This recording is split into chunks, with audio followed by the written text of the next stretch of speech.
Your grocery receipt tells a story. Last week, you spent $180 on the same items that cost $120 2 years ago. You noticed, you felt it. But here's what they don't tell you. This exact pattern destroyed 5 empires before breakfast cost more than rent. Rome had it, Germany had it, and right now, as you listen to this, your money is following the same script, different century, same ending. The question isn't if you're caught in the cycle. The question is, what stage are we at? To understand where we're headed, we need to go back. Not decades, centuries, because there's a pattern in economic history that repeats with disturbing precision. It's not taught in schools, but it's documented in every history book. It's not a conspiracy, it's a cycle. And the cycle has stages. 5 empires, 5 collapses. Same warning signs, same sequence. Same devastating impact on ordinary people trying to buy bread. Here's what keeps me up at night. Not fear, but recognition. I've spent years studying economic collapses, and I keep seeing the same pattern emerge. Stage 1, prosperity and confidence. Stage 2, expansion and debt. Stage 3, currency dilution. Stage 4, inflation acceleration. Stage 5, public awareness. Stage 6, panic. Stage 7, collapse. We're watching these stages unfold in real time, and most people don't realize they're in a historical pattern that's played out before. If your rent jumped 25% in 3 years while your paycheck grew 3%, that's not random. If your savings account interest pays 0.5% while inflation runs at 6%, that's not an accident. These are symptoms of Stage 4 transitioning to Stage 5. The pattern is speaking. The question is, are we listening? Let me take you to Rome, 235 AD. The empire is vast, powerful, seemingly invincible. Gold and silver coins clink in merchant hands across 3 continents. Roman currency is trusted from Britain to Egypt. A soldier's salary can feed his family for months. A farmer's savings hold value across generations. This is peak prosperity. This is Stage 1. But here's what's happening beneath the surface. Wars are expensive. Expansion costs money. Maintaining an empire requires constant funding. And Rome has a problem. There's not enough gold and silver to pay for everything. So they make a decision that feels logical, even necessary. They'll dilute the currency, just a little. Nobody will notice. In 235 AD, a denarius coin was 95% silver. By 265 AD, it's 50% silver. By 275 AD, it's 5% silver. Source: The Decline and Fall of the Roman Empire by Edward Gibbon. The coin looks the same. The weight feels similar. But the value vanishing. Merchants aren't stupid. They notice prices start climbing. A loaf of bread that cost 1 denarius now costs 5, then 10, then 20. Here's the human story they don't tell you. Marcus is a Roman shopkeeper. He's saved for 15 years. He has 10,000 denarii enough to retire, buy a small farm, and live comfortably. That's the plan. Then the debasement accelerates. Within 5 years, his 10,000 denarii bought what 500 used to buy. His retirement dream? Gone. His life's work? Erased by imperial policy. He's not a soldier who lost a battle. He's a shopkeeper who saved money. And the money betrayed him. Sound familiar? Your 401k grew 8% last year. Inflation ran at 6.5%. Real growth, 1.5%. Your savings are Marcus's denarii. Different metal, same trap. Source: Bureau of Labor Statistics, 2024 Annual Report by 284 AD. The denarius was worthless. The empire is fragmenting. Emperor Diocletian tries price controls. They fail. They always fail. You can't legislate away the mathematics of inflation. Rome doesn't collapse from barbarian invasions alone. It collapses from economic rot that started with a simple decision: dilute the currency. Nobody will notice. This pattern didn't die with Rome. It went dormant, waiting. 14 centuries later, it woke up in Germany. Let me take you to Weimar, Germany, January 1922. The First World War is over. Germany lost. The Treaty of Versailles demands reparations, 132 billion gold marks. Source: The Versailles Treaty by Michael Nyberg. That's roughly $33 billion in 1920s currency, equivalent to $500 billion today when adjusted. Germany has a problem. They don't have 132 billion marks in gold. They barely have the gold to back their existing currency. So they make the same decision Rome made: print more money. We'll pay the debt with paper. The Reichsbank printing presses run day and night. In 1921, there were 81 billion marks in circulation.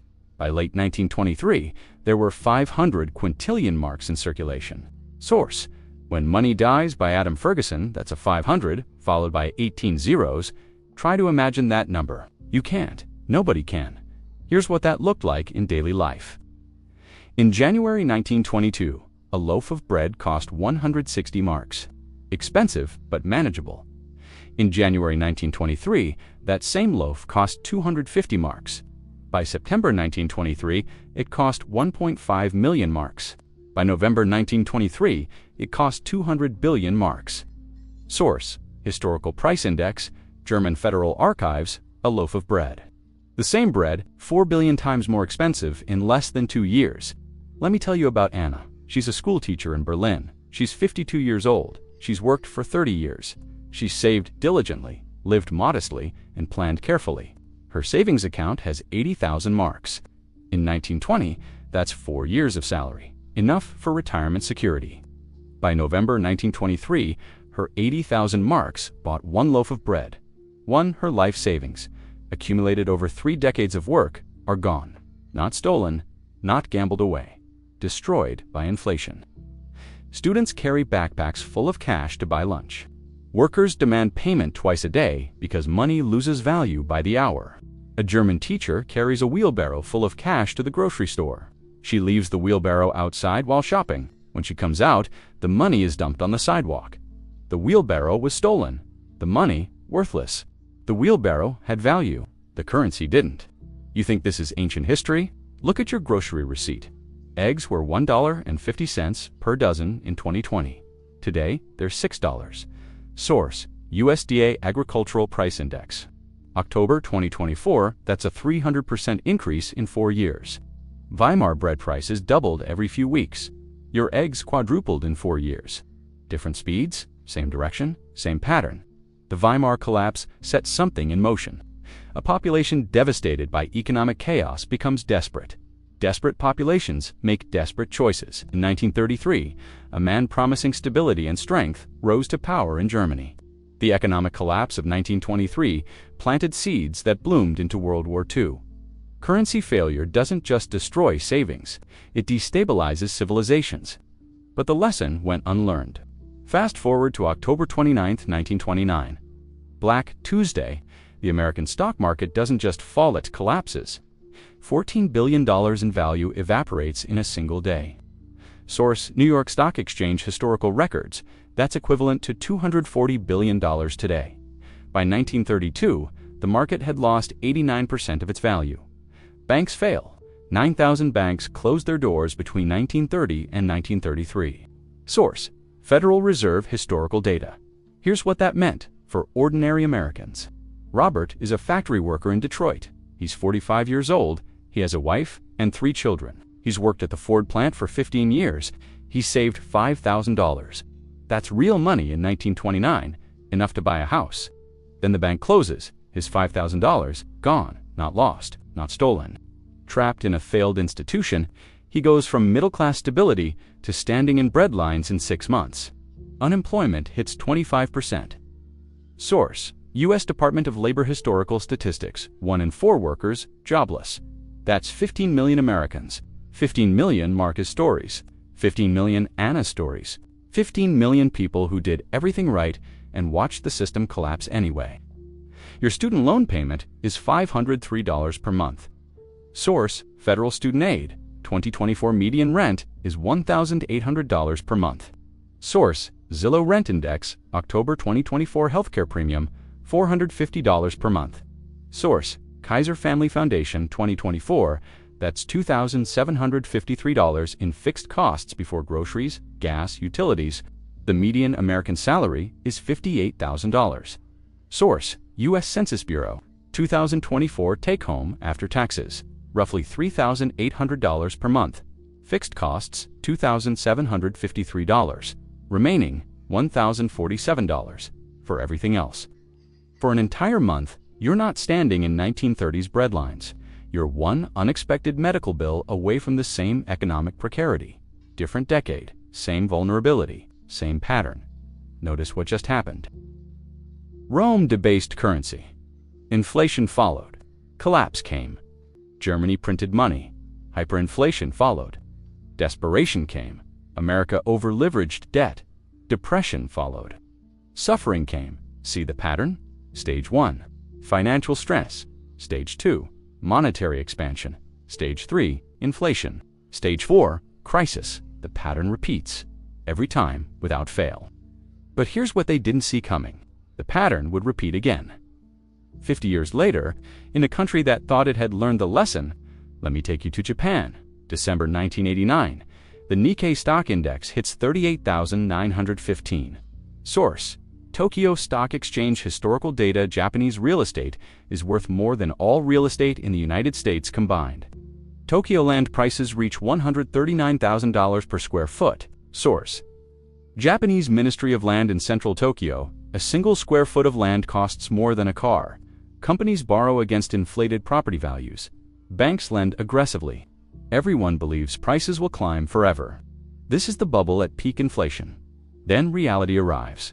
On January 2, 1990, the bubble began deflating. By October 1990, the Nikkei had fallen 48%. By 2003, it lost 80% of its peak value. Source: Princes of the Yen by Richard Werner. Land prices collapse. Banks hold trillions in bad loans. The lost decade begins, except it wasn't a decade, it was 30 years. Japan still hasn't fully recovered. Takeshi was 55 years old in 1989. He's a mid-level manager at a manufacturing company. He bought an apartment in Tokyo in 1988 for $800,000. He took a 30-year mortgage at variable rates. By 1995, his apartment was worth $300,000. He still owes $700,000. He's underwater by $400,000. He can't sell. He can't refinance. He's trapped. He pays for an asset worth less than the debt. For 30 years. Your mortgage interest rate jumped from 3% to 7% in 18 months. Source: Freddie Mac Primary Mortgage Market Survey. 2024 home prices in major cities are still elevated. If rates stay high and prices correct, you're Takeshia, different countries, same mathematics, same trap. The pattern continued. Each time the lesson was forgotten. Each time a new generation believed they had it figured out. Each time the cycle repeated. Fast forward to September 15, 2008. Lehman Brothers, a 158-year-old investment bank, files for bankruptcy. Source: Lehman Brothers bankruptcy filing. It's the largest bankruptcy in U.S. history. $639 billion in assets. Gone. But Lehman is just a visible collapse. Behind it, toxic mortgage-backed securities, over-leveraged banks, predatory lending, regulatory failure. The entire financial system nearly implodes. Jennifer is a real estate agent in Phoenix. She's 38 years old. In 2006, she made $180,000 selling homes in a booming market. She bought a house for $450,000 with a subprime adjustable rate mortgage. By 2009, her income dropped to $32,000. Her house is worth $180,000. Her mortgage is $420,000. She's underwater by $240,000. She declares bankruptcy. She's not a Wall Street trader who gambled. She's a real estate agent who believed the market couldn't fall. 9 million Americans lost their homes to foreclosure between 2008 and 2012. Source: RealtyTrack foreclosure data.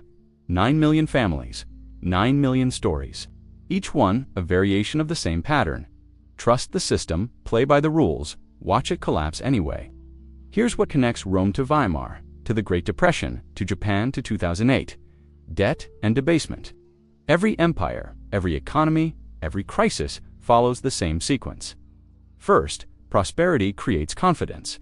Confidence creates borrowing. Borrowing creates expansion. Expansion requires more money. More money requires currency, dilution, or debt expansion. Dilution creates inflation. Inflation creates a crisis. Crisis creates collapse. Then the cycle resets. But here's the twist. The pattern is accelerating. Rome took 50 years to collapse. Weimar took 2 years. The 2008 crisis unfolded in 18 months. The 2020 COVID economic shock hit in 3 months. Source: IMF, Global Economic Outlook, 2024. The cycles are compressing. The time between warning and crisis is shrinking. And that brings us to right now. To you, today. As of October 2024, the U.S. national debt stands at $35.7 trillion. Source: U.S. Treasury Department. That's $270,000 per taxpayer, not per household, per taxpayer. In 2000, the debt was $5.6 trillion. It's increased 537% in 24 years. Source: Congressional Budget Office, historical data, but here's the number that should make you pause. U.S. GDP is $28 trillion. Source: Bureau of Economic Analysis, Q3 2024 debt-to-GDP ratio, 127%. That means we owe more than we produce. That's not sustainable. That's Stage 5, public awareness of unsustainable debt. From 2020 to 2024, inflation averaged 6.2%. Source: Bureau of Labor Statistics, October 2024, your wage growth averaged 3.1%. Source: Federal Reserve Wage Growth Tracker, 2024, the gap. You're losing 3.1% purchasing power every year. That's not a recession. That's not a correction. That's slow-motion currency devaluation. It's Rome's debasement at 21st century speed. Let's make this personal, visceral, real. Your grocery bill jumped 25% from 2020 to 2024. Source: USDA Food Price Outlook. 2024 ground beef, $3.50 per pound in 2020, now $6.80. Milk, $2.75 per gallon, now $4.20.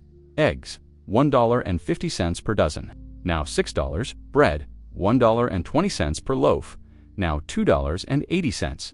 These aren't luxuries. This is survival, and survival costs more every month. Your rent climbed 30% in 4 years. Source: Zillow Rental Index. October 2024, if you paid $1,200 in 2020, you're paying $1,560 now. That's an extra $360 every month. That's $4,320 per year. Where does that money come from? Your grocery budget, your savings, your emergency fund that's already depleted. Your healthcare premium has increased 27% since 2020.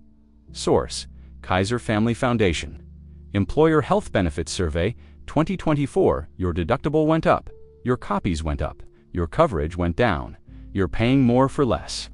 That's not healthcare inflation. That's systematic extraction. If you saved $10,000 in January 2020, it has the purchasing power of $8,140 today. Source: CPI Inflation Calculator, October 2024. You didn't spend it, you didn't lose it. Inflation stole $1,860 from you while you were being responsible. The system penalized you for saving. Student loan debt reached $1.77 trillion in 2024. Source: Federal Reserve Student Loan Data. Q3 2024 average monthly payment, $503. For degrees that promised prosperity. For education that was supposed to be the path to middle-class stability. Instead, it's an anchor. Your Marcus with his Roman denarii, your Anna with her Berlin marks, your Takeshi with his Tokyo mortgage. Different assets, same trap, same pattern. But wait, you might think. We have the Federal Reserve. We have regulatory systems. We have modern economics. We learn from history. Did we? The Fed was established in 1913 to prevent financial panics. There was a panic in 1929, another in 2008, another in 2020. Central banks existed in 1920s Germany too. They couldn't stop hyperinflation. The Bank of Japan existed in 1989. They couldn't prevent the bubble or the 30-year stagnation. Here's what's different this time. Nothing fundamental. Human psychology remains constant. Political pressure to print money remains constant. The mathematics of debt remains constant. What's changed is speed and scale. We can create $4 trillion in stimulus in 3 months. Source: CARES Act Congressional Record. 2020 Rome took decades to debase their currency that much. We did it in 1 fiscal quarter. 3 warning signs appeared in every collapse. The first, rapid debt expansion. Check U.S. national debt increased 40% from 2020 to 2024. Source: U.S. Treasury. The second, currency dilution through money printing. Check M2 money supply increased 37% from February 2020 to February 2022. Source: Federal Reserve Economic Data. The third, inflation acceleration outpacing wage growth. Check. We documented that above all three signs. Same sequence, same pattern. The question isn't whether we're in the cycle. We are. The question is, what stage? So here's what I can't stop thinking about. Rome didn't see it coming. Weimar didn't see it coming. Americans in 1929 didn't see it coming. The Japanese in 1989 didn't see it coming. Americans in 2008 didn't fully see it coming. But here's what we have that they didn't. The full pattern laid out. We can see the stages. We can recognize the warning signs. We can look at history and see ourselves in the mirror. Your grocery receipt is speaking. Your rent increase is writing a chapter. Your stagnant wages are telling a story. The question is, are you listening? 5 empires, 5 collapses. Same pattern, same warnings, same sequence. Each time, people believed they were different. Each time, they were wrong. What makes us think we're the exception? So let me ask you this. When did you first notice things changing? Was it the grocery store? The gas pump? Your rent renewal? That moment when you realized your paycheck doesn't stretch like it used to? Drop a comment. Tell me your story. Because your story is part of this pattern. You're not imagining it. You're experiencing the same economic forces that hit Marcus in Rome, Anna in Berlin, Robert in Detroit, Takeshi in Tokyo, Jennifer in Phoenix. History doesn't repeat, but it echoes, and right now, the echo is deafening. If this made you think differently about your wallet, your budget, your future, hit subscribe, because next week, we're diving into the one decision that every empire made at stage 6. The desperate move that accelerated every collapse. And we're watching that decision happen in real time. Thank you for watching this through. If patterns matter, if history matters, if understanding where we're headed matters, you know what to do. I'll see you in the next one. Until then, check your grocery receipt. The pattern is written there too.